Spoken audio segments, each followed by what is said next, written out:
Good afternoon. This is Brian Split with Allendale here on Thursday, August 5th with your closing commentary for the market. Really the biggest news today was received overnight that Russian Prime Minister Vladimir Putin did sign a ban on all grain exports that is effective right now from August 15th until the end of the year on December 31st. And off of that news, we did have the wheat futures trade limit up. The nearby contract in Chicago did set a limit bid. And, this story has been talked about here for the past couple of sessions here and even going back into last week as far as the 130-year drought.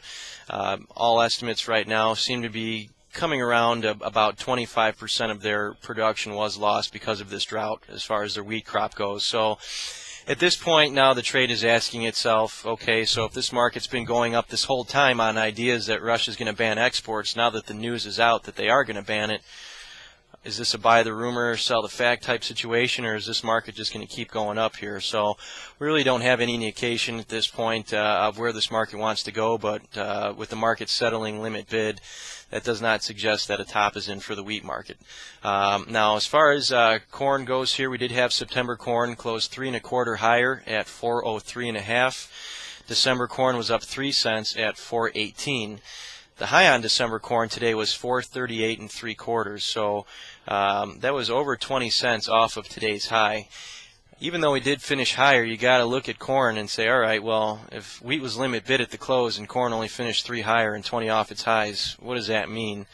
From a technical standpoint, the close over 418, which was Monday's high, or at 418, still looks like a very supportive close, but unable to hold a lot of the gains today. What they're talking about, basically continued favorable weather here in the bulk of the Midwest, and we also had a bearish crop estimate as far as yield and production estimates from Informa. So that did provide a little bit of pressure here, and it was also estimated that the funds bought 20 to 25,000 contracts of corn, but the commercials sold about 30,000 contracts of corn. A lot of hedge business done today on this rally, and the scuttlebutt is that about half of that was actually from Brazilian producers. Over to the soybeans, we did have September soybeans finish 5 1/2 higher at 1034 3/4. November was up 4 3/4 at 1029. The high on the November contract was 1049. So again, we finished about 20 cents off the highs in the soybeans. Again, same story, a little bit of spillover buying from the wheat market, obviously. The funds did buy an estimated 5,000 to 6,000 contracts. There was also some export news this morning that another 455,000 tons of new crop soybeans were sold to China, and another 111,000 tons was sold to an unknown destination.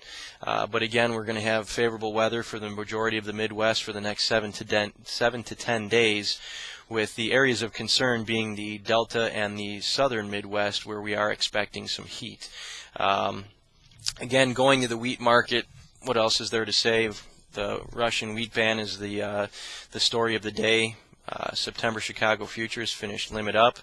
That was up 60 cents at 785 3/4. The next contract, December Chicago, was up 59 3/4 at 815 1/4. What's important about the settlement in December not being limit bid is that we will not have expanded limits tomorrow, so the wheat limits will remain 60 cents. Had the December futures settled a quarter of a penny higher, we would have had 90-cent limits for wheat. So if anybody is short wheat, that is one bright spot for the day, is that this market can only go up 60 cents tomorrow and not 90. Moving over to the livestock market, the cattle market, it's interesting. We're waiting on cash cattle to trade this week. Here we are Thursday. We haven't had cash trade all week, and it's very uncommon for us to go this far into the week without any cash trading. But the bid right now, 91.92. It's offered at 95.96. We have seen some also a recent influx of money from the funds into the cattle market. The fundamentals really don't seem to justify that purchasing by the funds, but with the continued strength in the equities, there probably is a perception that with the equities continuing to go higher, the economy is improving, and that is going to improve beef demand. We had October fat settle 50 cents higher today. The feeder market did take a hit today. September feeders down to $1.25 right now. More than likely, a lot of that selling today was on the sharply higher grain rally today. In the hogs, plain and simple, Allendale is calling a major top in place for the hog market. We've been waiting for cash pork to peak, and we do feel that that has topped. And we do feel that this is the seasonal top that we've been waiting for here. So the August contract was limit offer, and we had sharply lower trade in all the other contracts as well. As far as outside market activity, looks like the markets here up about 20 points in the Dow futures going into the closing bell here. We've had crude oil settle 46 cents lower today at 82.01 a barrel for the September contract, so that market is still holding $80 support after breaking through it early in the week. Again, crude oil has been following equities very closely as well, so as the equities took out their June highs, so did crude oil, and there's really nothing out there to make us believe that that relationship is going to change anytime soon. Crude oil is another market that seems to be ignoring the fundamental aspects. We've seen some recent builds in the market here. Our overall supply of crude oil is very high at this point, but with the equities continuing to go up on ideas that the economy is improving, that does lead the trade to believe that energy demand will improve with the improving economy, and prices continue to go higher. Also today we did have the dollar down slightly, down about 10 today. A lot of that is probably because we had the euro and the yen up a little bit, and the yen has reached almost 15-year peaks against the U.S. dollar, which has the monetary authorities in Japan concerned. With the value of the yen increasing like that, makes it awfully hard for Sony to sell TVs and DVD players, and for Toyota and Lexus to sell cars. So they're going to be possibly looking at taking some measures.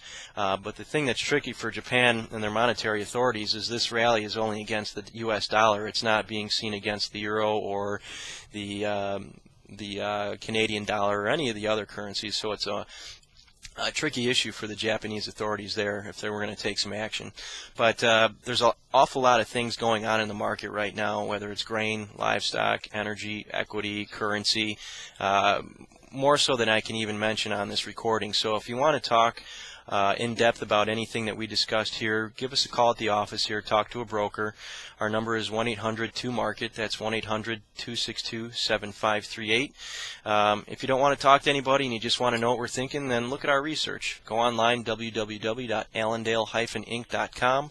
Check out the research. We do allow free trials for a week if you just want to check it out with no obligation.